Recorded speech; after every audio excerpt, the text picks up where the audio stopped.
Assalamualaikum warahmatullahi wabarakatuh. Halo Sobat Setiap Fakta Kehidupan. Tidak lupa kami sampaikan salam sehat, salam sejahtera, semoga tercurah segala bentuk kebaikan dan juga kita semua dalam lindungannya.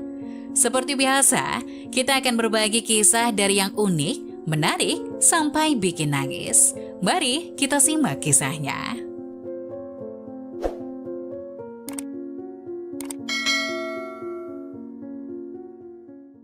Dulu kayak Rakin, respon Wiwin justru mengejutkan. Begini kisah Dewa Eka Prayoga seperti yang dia bagikan melalui akun Facebooknya Selasa 3 Oktober 2017. Dibersamai Bidadari.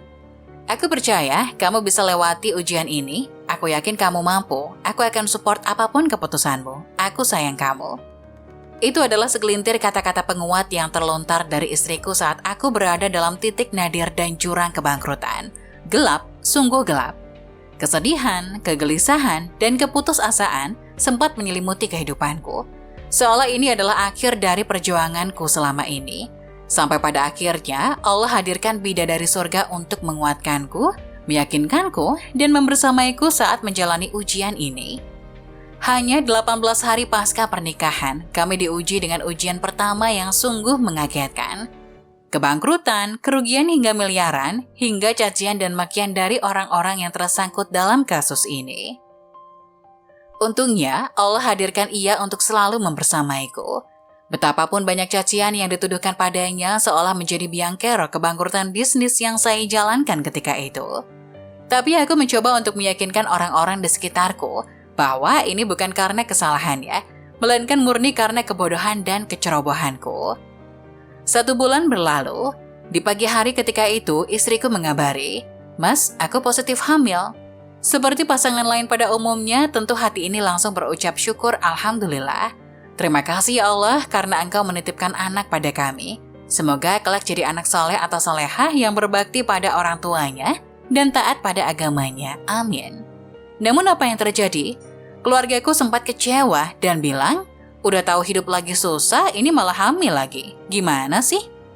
Istriku langsung meneteskan air mata karena tak sanggup membendung kesedihan atas ucapan tersebut. Aku pun kembali menenangkan. "Kamu harus yakin, adanya anak ini akan menjadi sumber rezeki tersendiri buat keluarga kita. Jangan pernah kau gugurkan. Besarkan anak kita ini dan buktikan pada orang-orang di sekitar kita bahwa kita bisa melalui ujian ini." Aku pun bingung. SMS, telepon, chat, dan mention terus berdatangan. Bukan untuk menerima orderan, melainkan untuk menagih hutang sembari marah-marah dan mengancam. "Kembalikan uang saya, kalau enggak saya bakar rumah kamu. Saya mau uang saya balik, kalau enggak saya laporkan kamu ke polisi. Uang saya harus balik, kalau enggak saya akan cemarkan nama baik kamu di sosial media." Akhirnya saya pun hanya bisa pasrah, benar-benar pasrah.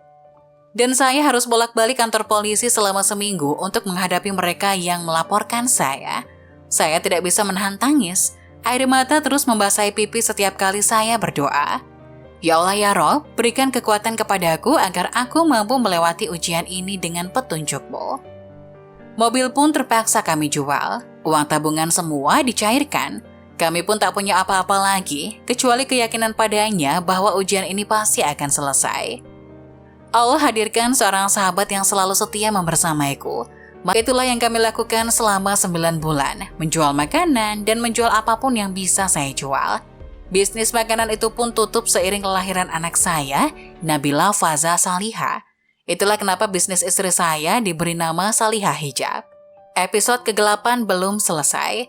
Saya harus cari kontrakan yang murah untuk bisa tinggal, karena kontrakan sebelumnya habis dan biaya tahunannya mahal. Saya harus angkat-angkat air beratus-ratus meter untuk bisa mandikan anak dengan air bersih karena air sumurnya di sana kotor. Saya harus menidurkan anak di kasur lantai tipis selama berbulan-bulan karena nggak punya kasur. Saya harus keliling-keliling Bandung motoran sambil hujan-hujanan untuk mengantarkan pesanan demi mendapatkan uang untuk makan dan masih banyak lagi. Saya nggak kebayang. Seandainya Allah tidak menghadirkan ia dalam hidupku, mungkin saya hanya akan menjadi dewa yang penuh keputusasaan. Terima kasih istriku, terima kasih bidadariku. Nah, bagaimana menurut kalian? Jangan lupa tulis pendapat kalian di kolom komentar ya.